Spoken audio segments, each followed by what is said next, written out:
مرکز مطبوعات میلیسای دوشنبه خبر داد که کارمندان میلیسای پایتخت دو شهروند شریف و فریدون سال تولدش 2003 استقامت کننده شهر دوشنبه کوچه دهاتی، حبیب اللهزاده دلنوزه سال تولدش 2002 استقامت کننده نویه وخش را برای دغل و ویران نمودن ترتیبات جمعیتی دستگیر کردند. در نتیجه سنجش معاین کرده شد که نامبردگان سانه 11 اپریل سال جاری تخمینا ساعت 13:30 در کوچه فردوسی نزد بازار سخاوت بین همدیگر مناقشه نموده در برابر الفاظ قبیح همزمان یکدیگر را زیر لط و کوب قرار دادند.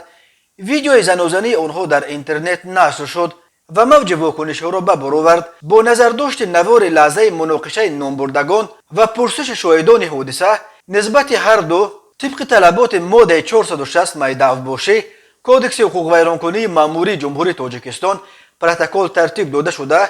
از جانب سود نویه فردوسی نسبت شریف و فریدون جزای ماموری به مهلت 15 شبانه روز و نسبت حبیب اللهزاده دلنوزه حبس ماموری به مهلت 6 شبانه روز تطبیق کرده شد.